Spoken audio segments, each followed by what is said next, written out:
श्रीमद् भगवद गीता 15वें अध्याय का महात्म्य। श्री नारायण जी बोले, हे लक्ष्मी जी, अब 15वें अध्याय का महात्म्य सुने। उत्तर देश में एक नरसिम्ह नाम का राजा था और सुभग नाम का उसका मंत्री था। राजा को मंत्री पर बड़ा भरोसा था, वो उसे बहुत मानता था, परंतु मंत्री के मन में कपट था। वो यही चाहता था कि राजा को मारकर राज्य मैं ही करूं। इसी भांति कुछ काल व्यतीत हुआ। एक दिन राजा सोया हुआ था और नौकर चाकर भी सोए पड़े थे। तब मंत्री ने राजा को नौकरों समेत मार डाला और स्वयं राज करने लगा। राज्य करते बहुत काल व्यतीत हुआ। एक दिन वो भी मर गया। तब दूत उसे बांधकर यमराज के पास ले गए। धर्मराज ने कहा, हे यमदूतो, ये बड़ा पापी है, इसको घोर नरक में डालो। हे लक्ष्मी जी, इसी प्रकार वो पापी कई नरक भोगता भोगता धर्मराज की आज्ञा से घोड़े की योनि में आया। वो संगल द्वीप में पैदा हुआ। वहां से घोड़ों का एक सौदागर उसे खरीद कर ले गया तथा और भी घोड़े खरीद अपने देश को आया। तब वहां के राजा ने सुना कि अमुक सौदागर बहुत से घोड़े लाया है। राजा ने उसे बुलवाया और सौदागर से उसी घोड़े को खरीद लिया। जब राजा उस घोड़े को हाथ फेर रहा था, तब उसने राजा की ओर देखकर चेहरा घुमा लिया। ये देखकर राजा ने सोचा, क्या कारण है कि घोड़े ने सिर फेरा है। तब राजा ने पंडित बुलवाकर पूछा, जो घोड़ा मैंने मोल लिया है, इस घोड़े ने हमको देखकर सिर फेरा है, इसका क्या कारण है। तब पंडित जी ने कहा, राजन, इस घोड़े ने तुमको सिर निवाया है। राजा ने कहा, यह बात नहीं। फिर कई दिन बाद राजा उसी घोड़े पर सवार होकर शिकार खेलने को गया। राजा शिकार खेलता खेलता बहुत दूर चला गया। पहले राजा तीर से शिकार मारता था, उस दिन हाथों से पकड़ के मारने लगा। राजा प्रसन्न हुआ। दोपहर हो गई, राजा को तृषा लगी। वन में एक साधु देखा जो कुटिया में बैठा था।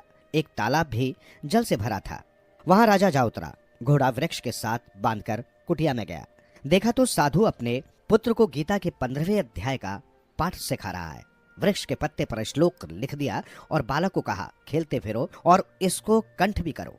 जिसके साथ राजा ने घोड़ा बांधा था, उसी वृक्ष के पत्ते पर श्री गीता जी का श्लोक लिखा था। वो बालक पत्ता लेकर खेले भी पढ़े भी। उस पत्ते को घोड़े ने देखा, तत्काल देह छूटी और देवदेही पाई। स्वर्ग से विमान आए, तिस पर बैठ बैकुंठ को चला। आकाश में खड़ा हुआ। इतने में राजा पानी पीकर बाहर आया और देखा कि घोड़ा तो मरा पड़ा है। राजा चिंतावान होकर कहा, ये घोड़ा किसने मारा, इसे क्या हुआ। इतने में वो बोला, हे राजन, तेरे घोड़े का चैतन्य मैं हूँ। मैंने देव देही पाई है और बैकुंठ को चला हूँ। राजा ने पूछा, तुमने कौन सा पुण्य किया है। उसने कहा, राजन, ये बात ऋषिश्वर से पूछो। राजा ने उस ऋषिश्वर को बुलाकर पूछा, हे ऋषिश्वर जी, ये क्या कारण हुआ है। ऋषिश्वर ने कहा, हे राजन, गीता का लिखा हुआ पत्ता इसके आगे पड़ा है। घोड़े ने अक्षर देखे हैं, इस कारण घोड़े की गति हुई। राजा ने पूछा, पीछे ये घोड़ा कौन था। और घोड़े के सिर फेरने की बात भी राजा ने कही। ऋषिश्वर जी, ये बात मुझे सुनाओ कि मेरा और घोड़े का क्या संबंध हुआ। ऋषिश्वर ने कहा, राजन, पिछले जन्म में तू राजा था, ये तेरा मंत्री था। ये तुमको मारकर राज्य करता रहा, फिर भी राजा हुआ।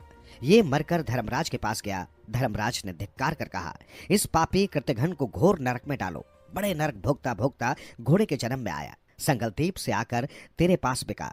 जब उसने सिर हिलाया, तब कहता है, हे राजन, तू मुझे पहचानता नहीं, परंतु मैं तुझे पहचानता हूँ। ये कहकर ऋषि जी चुप हो गए। राजा ने विस्मित होकर दंडवत की। पीछे से और सेना के लोग आ मिले। राजा अपने घर आया, अपने पुत्र को राज्य देकर आप वन को गया। तब करने लगा तथा श्री गीता जी के 15वें अध्याय का पाठ किया करता, जिसके प्रसाद से राजा भी परम गति का अधिकारी हुआ। श्री नारायण जी कहते हैं, हे लक्ष्मी जी, ये 15वें अध्याय का महात्म्य है जो मैंने कहा और आपने सुना।